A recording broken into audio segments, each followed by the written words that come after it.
वैद्युत धारिता चैप्टर से ही एक हेडिंग है समांतर प्लेट संधारित्र की धारिता के लिए व्यंजक स्थापित करना है। उसके लिए सबसे पहले हम जानेंगे समांतर प्लेट संधारित्र किसे कहते हैं। इसमें दो समतल तथा समांतर धातु की प्लेटों एवं उनके बीच स्थित विद्युत रोधी माध्यम से बने संकाय को समांतर प्लेट संधारित्र कहते हैं। इसमें दो धातु की समतल प्लेटें होंगी जो परस्पर समांतर रखी जाती हैं और उनको एक विचालक स्टैंड पर रख दिया जाता है, कस दिया जाता है, तो वह बनता है आपका समांतर प्लेट संधारित्र। इसमें इसके व्यंजक स्थापित करने के लिए यह एक बनाया गया है समांतर प्लेट संधारित्र, जिसमें दो प्लेटें हैं x और y और इन दोनों प्लेटों के बीच की दूरी स्मॉल d है। प्रत्येक प्लेट का क्षेत्रफल जो है कैपिटल A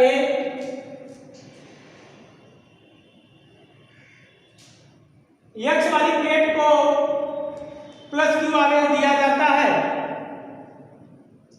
प्रेरण द्वारा y प्लेट के आंतरिक तल पर विपरीत आवेश उत्पन्न हो जाता है, माइनस आवेश। ठीक है, y प्लेट के बाहरी सतह पर इसके अपोजिट साइन उत्पन्न हो जाता है, यानी यहाँ पर प्लस आ जाता है। इस बाहरी सतह को हम पृथ्वी से कनेक्ट कर देते हैं, यानी अर्थिंग कर दिया जाता है, जिससे यह पूरा प्लस आवेश पृथ्वी से आने वाले इलेक्ट्रॉनों द्वारा निरावेशित हो जाते हैं। इस प्रकार से x प्लेट धनावेशित और y प्लेट निरावेशित हो जाती है। अब आवेश का पृष्ठ घनत्व स्मॉल सिग्मा है। आवेश का पृष्ठ घनत्व स्मॉल सिग्मा, तो प्रत्येक प्लेट पर निकालेंगे, प्रत्येक प्लेट पर आवेश का पृष्ठ घनत्व स्मॉल सिग्मा बराबर Q बाई A होता है। फिर हम प्लेटों के बीच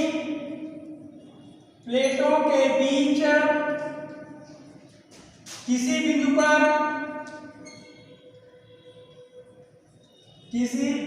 पर वैद्युत क्षेत्र की तीव्रता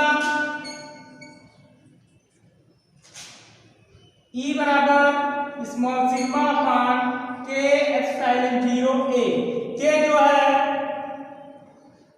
परावैद्युतांक है, यानी दोनों प्लेटों के बीच x और y प्लेटों के बीच परावैद्युत पदार्थ भरा गया है, जिसका परावैद्युतांक K है। अब समीकरण 1 समीकरण 2 में समीकरण 1 से मान रखने पर समीकरण 2 में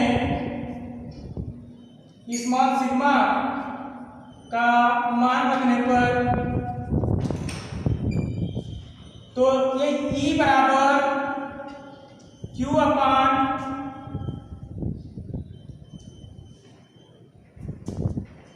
वैद्युत क्षेत्र की तीव्रता E बराबर स्मॉल सिग्मा बटे K एप्सिलॉन 0 समीकरण नंबर 2 होगा। समीकरण 2 में स्मॉल सिग्मा का मान रखने पर यह मिल जाएगा Q बटे K एप्सिलॉन 0 A। यह समीकरण नंबर 3। अब यदि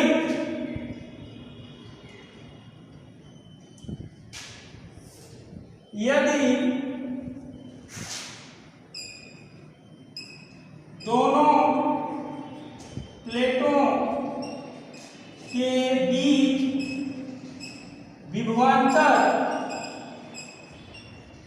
भी हो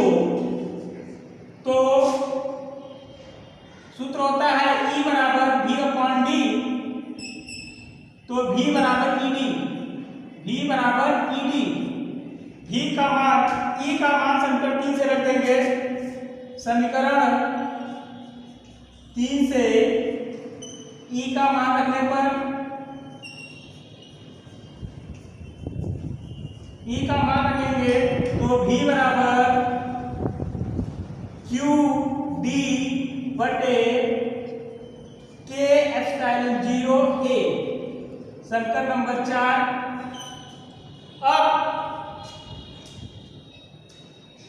संधारित्र की धारिता, संधारित्र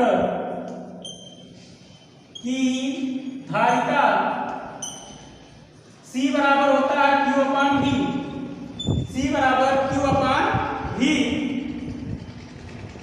तो यहाँ पर हम V का मान रख देंगे क्यू डी अपान के एप्सिलॉन 0 ए, तो Q बटे V की वैल्यू है क्यू डी बटे के एप्सिलॉन 0 ए, क्यू क्यू कैंसिल, तो C बराबर के एप्सिलॉन 0 ए बटे डी। यह संधारित्र की धारिता हुआ, यानी समांतर प्लेट संधारित्र की धारिता जब दोनों प्लेटों के बीच परावैद्युत पदार्थ भरा हो तो C बराबर के एप्सिलॉन 0 ए बटे डी होता है। यहाँ पर C का मान 3 बातों पर निर्भर करता है, परावैद्युतांक पर, प्लेटों के क्षेत्रफल पर और प्लेटों के बीच की दूरी पर। यानी संधारित्र की जो धारिता है वह परावैद्युतांक के अनुपाती, प्लेटों के क्षेत्रफल के भी अनुपाती और प्लेटों के बीच की दूरी के व्युत्क्रमानुपाती होता है। यदि इसी जगह हम जो परावैद्युत पदार्थ भरा गया है वहां पर निर्वात या वायु कर दिया जाएगा, यानी उनके बीच निर्वात या वायु हो, तो यहाँ पर तो के बराबर हम यहाँ पर 1 कर देंगे, के बराबर 1 कर देंगे तो हो जाएगा निर्वात या वायु के लिए C0 बराबर एप्सिलॉन 0 ए बटे डी। अब इन दोनों का भाग दे देंगे, इन दोनों का भाग देंगे, C बटे C0 बराबर के एप्सिलॉन 0 ए बटे डी बटे एप्सिलॉन 0 ए बटे डी। एप्सिलॉन 0 ए बटे डी कैंसिल हो जाएगा तो C बटे C0 बराबर के, तो यह हो जाएगा C बराबर के C0। यह हुआ माध्यम। यदि प्लेटों के बीच माध्यम होगा तो संधारित्र की धारिता C और C0 जब प्लेटों के बीच